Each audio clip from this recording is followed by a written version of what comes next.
Hello and welcome to another edition of Grandstanders Live. I'm your host, Scott Kerman, and I'm joined by my usual cohorts, the Professor, Russ Stevens, Uncle Joe McLaughlin, and he's JP's first son, Tim Hoey. Well, we have another great show for you tonight, so boys, let's get it started. We have sports to talk about, and we have to talk about the team that, to be honest with you, I mean, obviously the Bruins are playing right now. It's 2-2 in their second game. We'll talk about the Bruins, but we have to start with the Celtics, and we start with Jason Tatum. It's not an understatement to say, as Jason Tatum goes, so goes the Celtics. Yeah, that's what it's been so far, right? He's had one great game, which they won, and one lousy game, which they lost barely, and another so-so game that they also lost barely. So. Now, is he going to separate himself from Brown right now?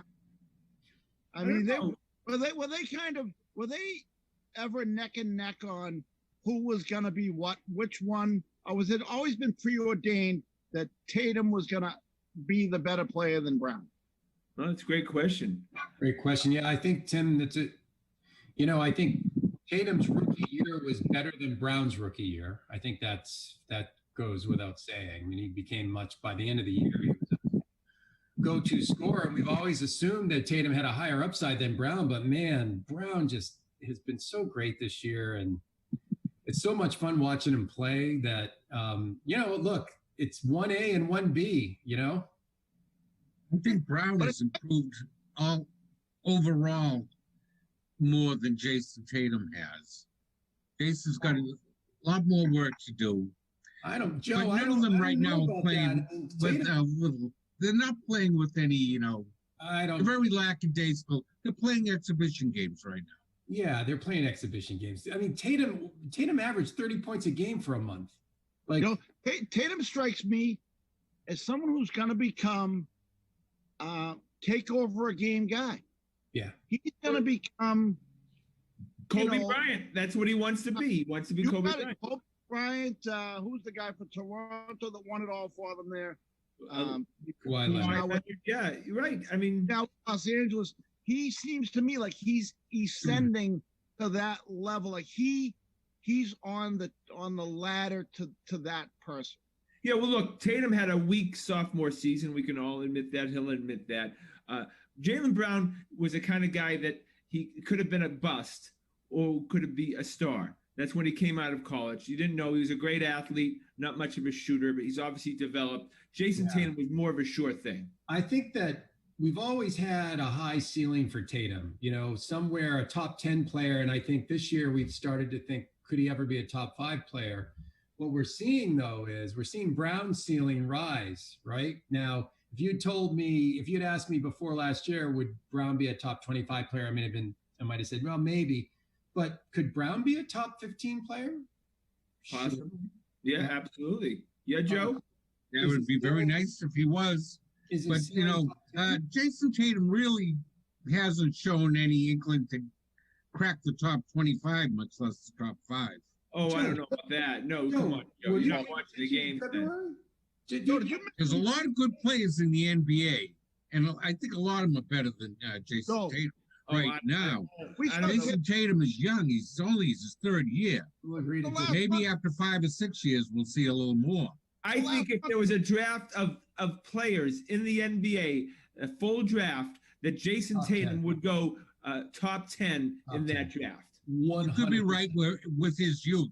No one's going to want a washed-up LeBron or, No. Tatum was taking over games. He was. He was like saying, I'm taking, like Kobe. I mean, he's probably the closest person I compared to. I'm taking Paul Pierce when he was really, literally like at his peak, could do it too. Yeah. I would ask the question, but I haven't seen him do it against a good team. He put 30 big game. Against the Clippers. There's been nothing of that.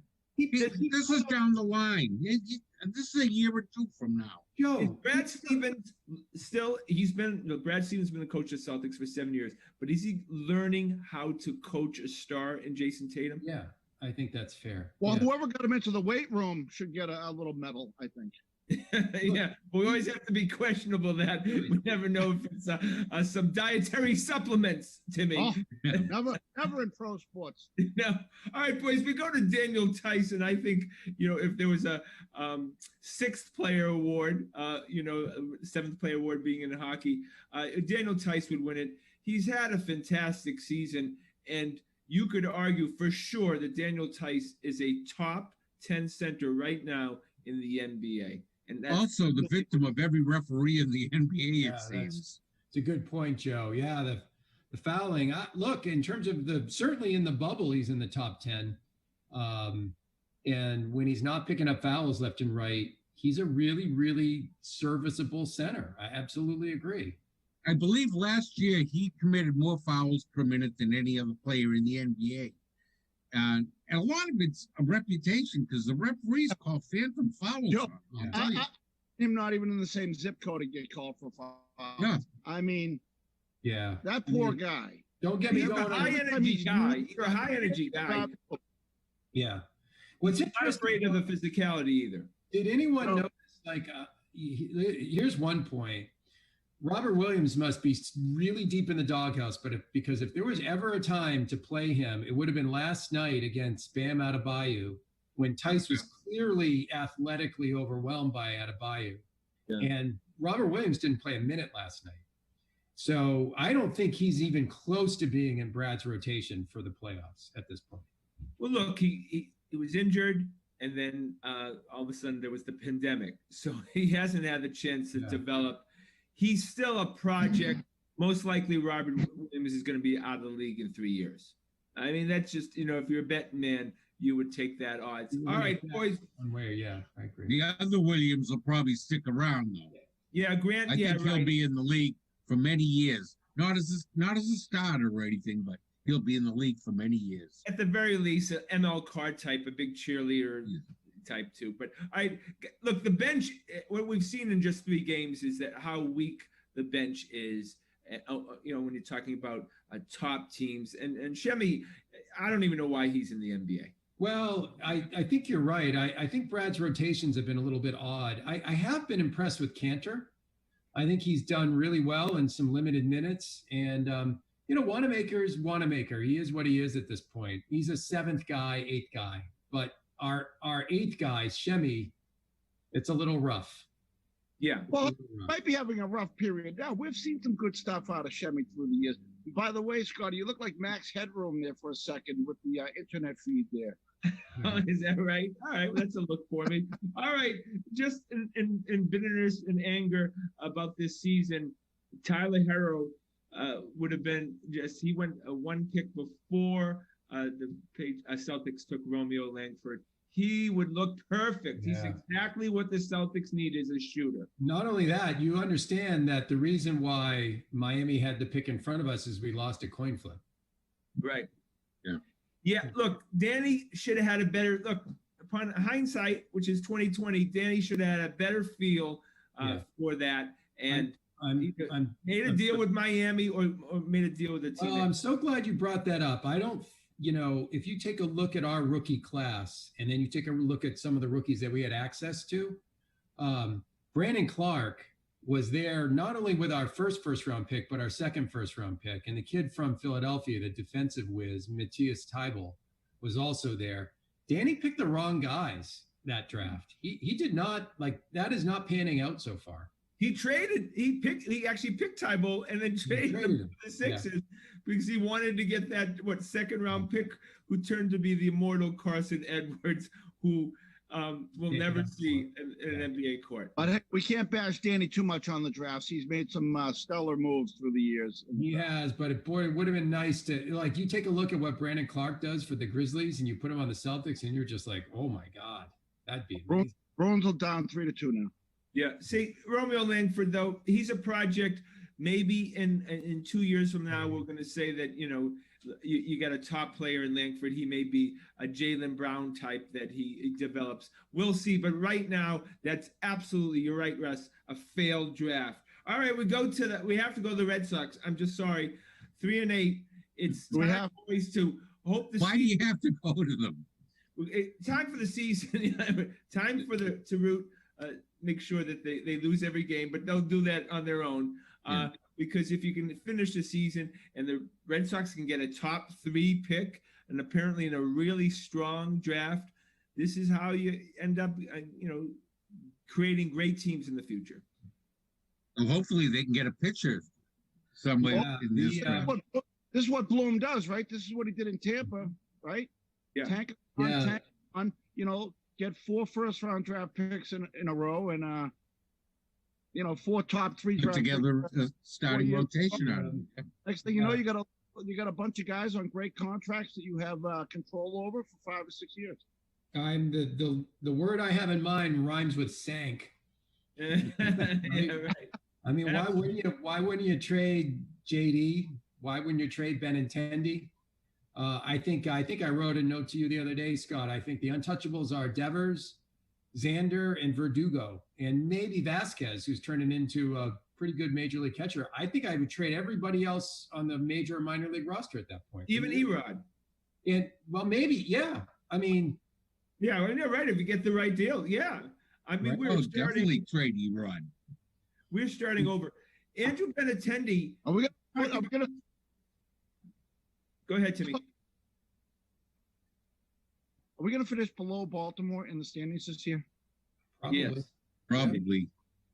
Look, Ron Renicky was brought in here to as part of the tank plan. It's pretty clear that this guy is sedated with what, I don't know what he's taken, but I could use that to go to sleep at night. This guy is just he's just a cardboard cutout.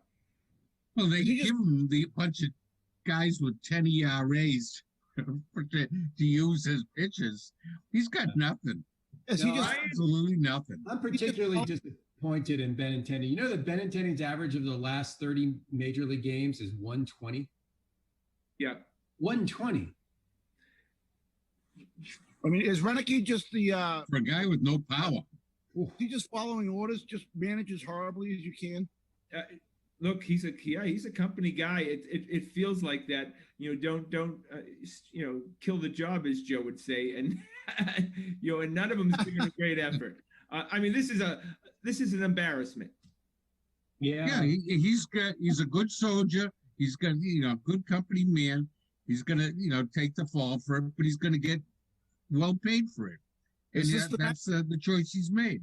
It's just the master plan. Are they just following the master? Until we're begging for Cora to come back.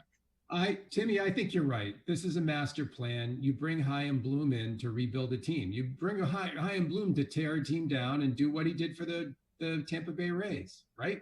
Right. So They looked at the Rays and their minuscule payroll, and they were giving the Red Sox a run for their money just for last years. And the Red Sox must be looking at their payroll saying, Jesus, our payroll is 4 times as big as theirs, and these guys are going toe-to-toe with it. What's wrong with this? Look, just so you know, the weekend series, I know you guys are really psyched, can't wait against the Blue Jays. We have Ryan Weber, a guy named Zach Godley, and a guy named TBA, who's pitching on Sunday. TBA, or they're going to start throwing relief pitchers in there. I mean, boys, we haven't even finished 15 games yet. Triple A teams would be embarrassed by that. As Yogi Berra used to say, it gets late early around here. I mean, it's late and it's early, right?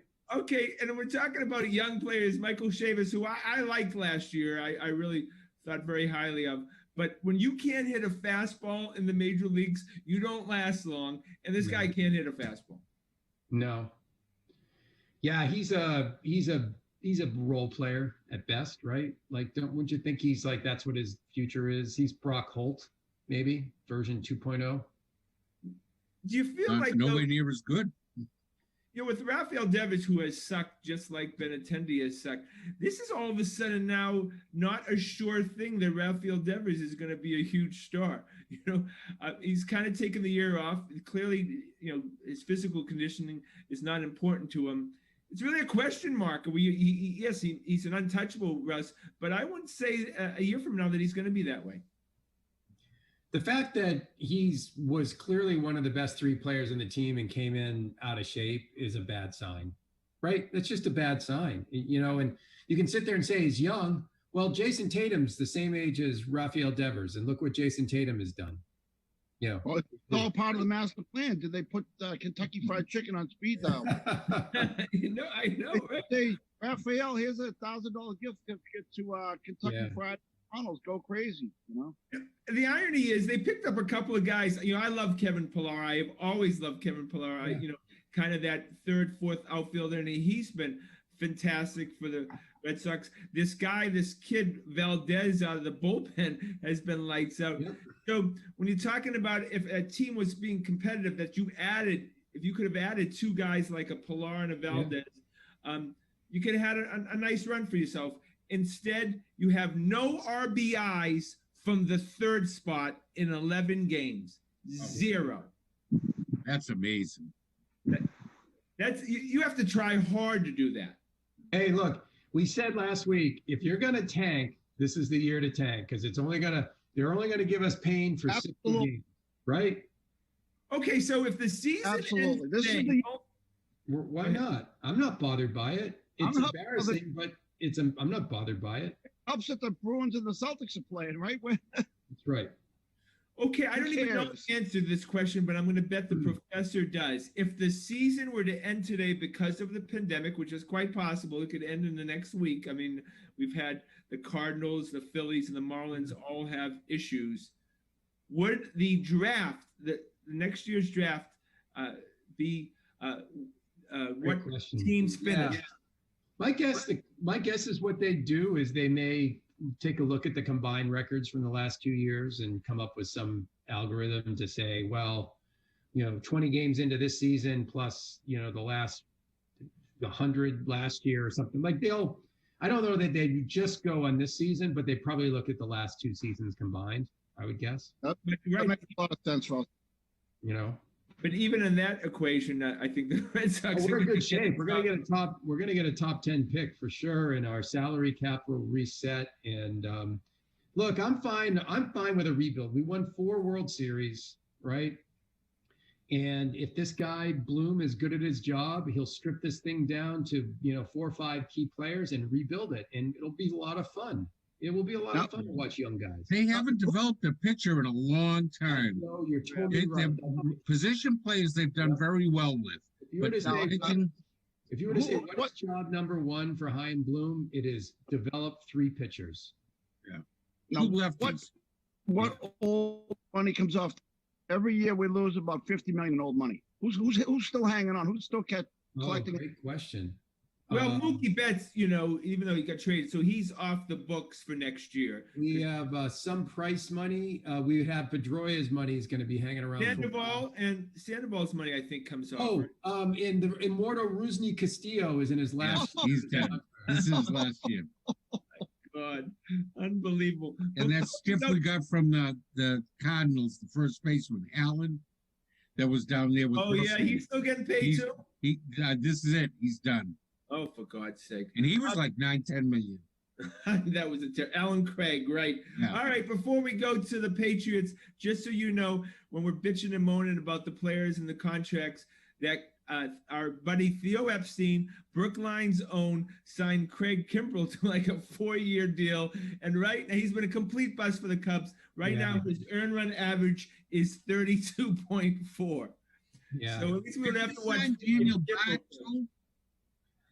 No, Bard is out in Arizona, Joe, and he's pitching. You know what? He's pitching well. I'm rooting for that guy. That'd be great. Oh, me too. He made a terrible mistake trying to be a starter. Yeah. He just didn't make the transition and blew his mind. What happened to Kimbrell where he went from being utterly dominant to just getting destroyed now? I mean, I think he was a 2-back pony, Joe. That's why he's a relief pitcher. He was a 2-act pony. He was a fastball and a curveball, and both of them became predictable. And just a little velocity change. The curveball wasn't good. We saw it. We sat behind home plate, and we saw the deterioration of Craig Kimbrell. Now, our first inclination was that he was giving his curveball. He was given a tell on his curveball. Well, he couldn't get it over the plate. They would just, if they saw a curve, they just laid off. The thing with relief pitchers is you don't know. I mean, the year before the World Series, 2017. Kimbrell, it was one of the great closer years of all time. It was over. The game was over when he came in. Fun to watch, almost like watching Pedro pitch. Yeah, he was That's how unbelievable. dominant he was. He was a Koji was the best we ever had. he was a that top year. five pitcher. Lights out. That Koji was season, the most dominant I ever saw. Yeah, but a different way. yeah, that season Oh, was a top definitely. 5 season I'd ever seen from a Red Sox pitcher. Just It was nine pitches, 9 strikes.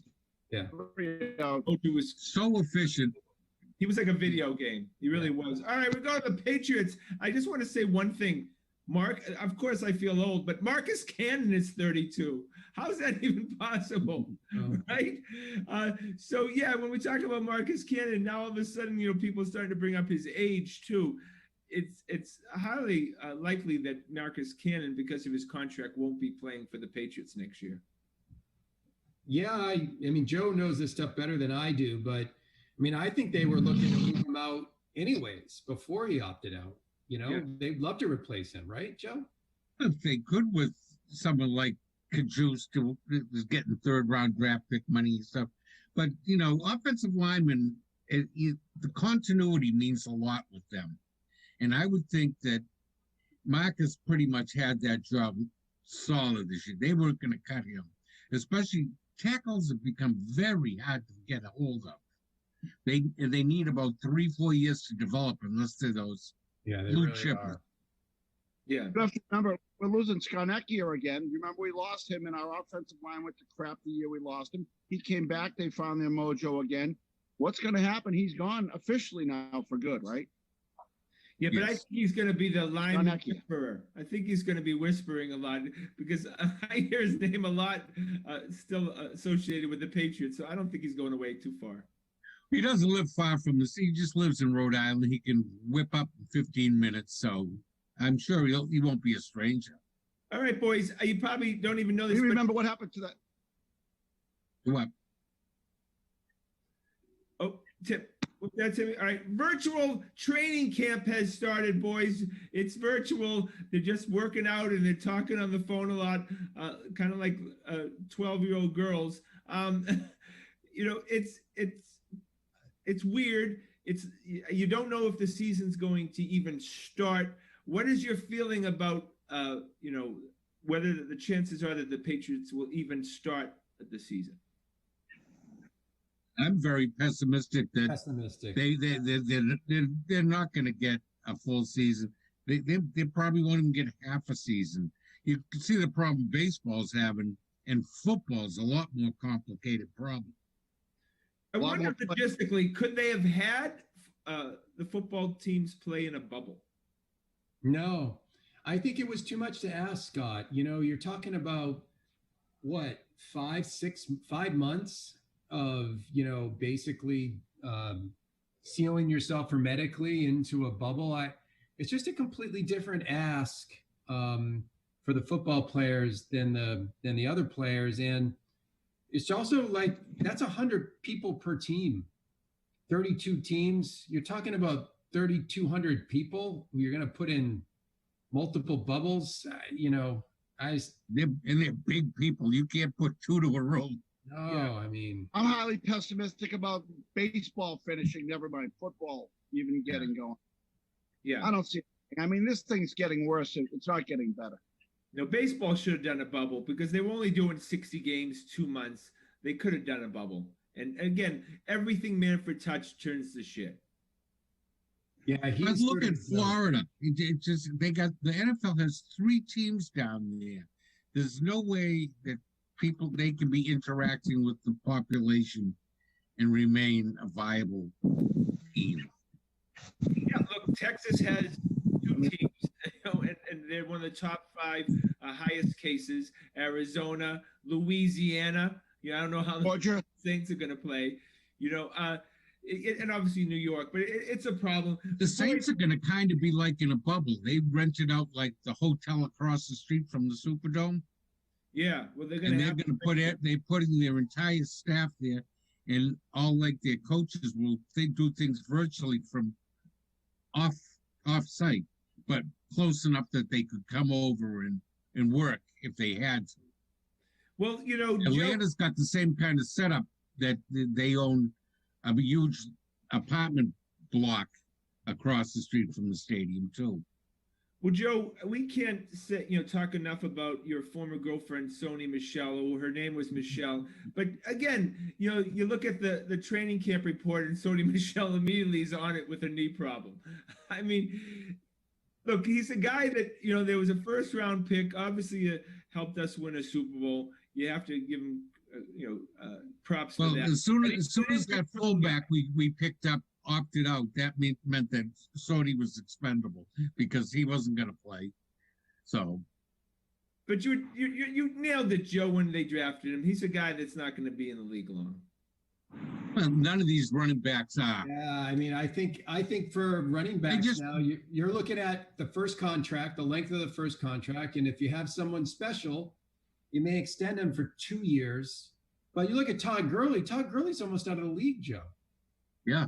And deservedly so. He's an injury problem. Yeah. He can only play like every other game at that. Yeah. You want these guys, they got to be a dual threat now. Sony is it's too predictable when he's in there. And especially if there's no fullback. I mean, the guy can't play. You got to be.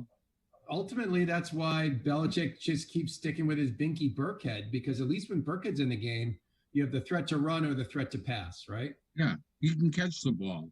Right. That's why I was so adamant when they drafted Sony that Nick Chubb, who's turned out to be the best back in the league, both ways, receiving and running. Some sad news in the NHL right now. Bruins lost again, 3-2 to the Lightning in this weird seeding. Weird. This now takes the Bruins, if I'm correct, out of the chance of getting the first seed, a position where they were 8 points ahead in the regular season.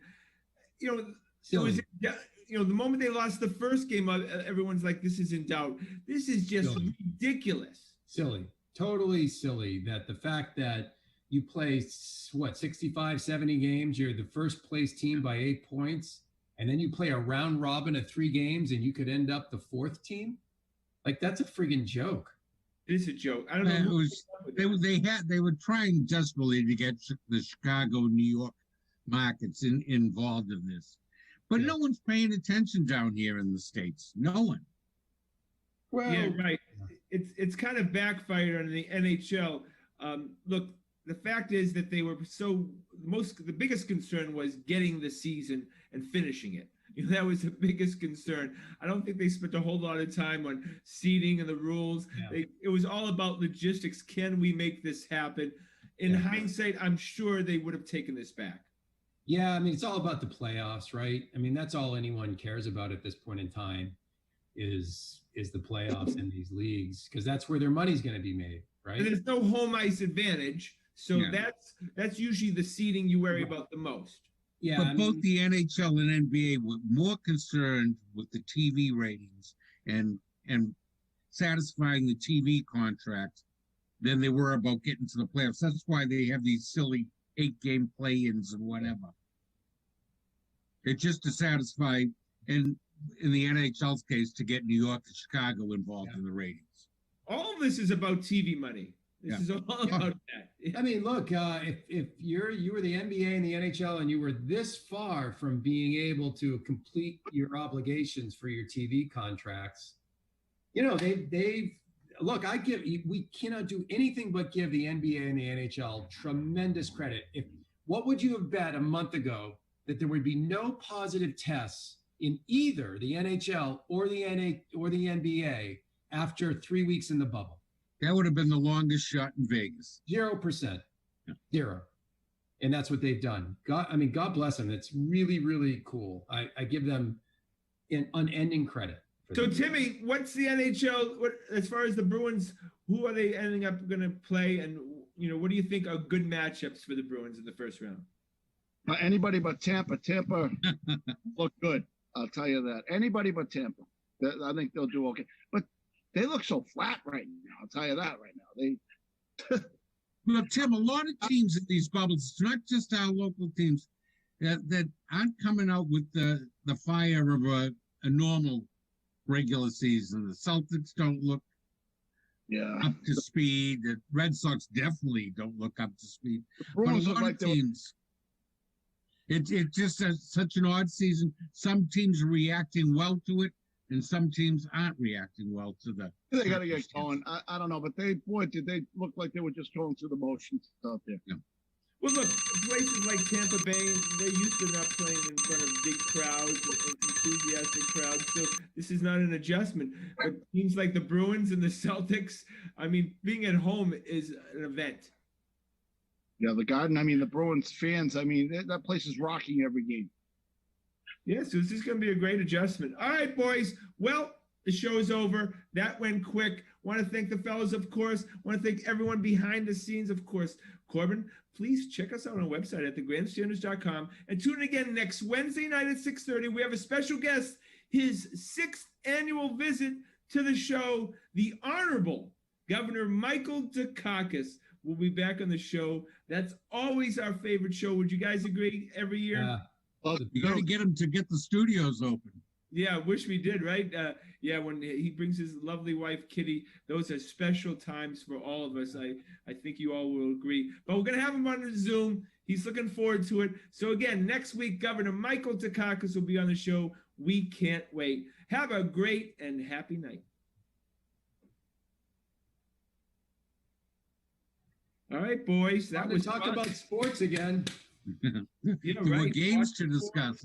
right? The Celtics start at 9 tonight. Hey, is it just my computer or is Yeah, you're Is it just my freezing a little bit, computer? Tim. You're freezing a little Freezing bit. a little bit, yeah. it just my computer or is everyone else getting this max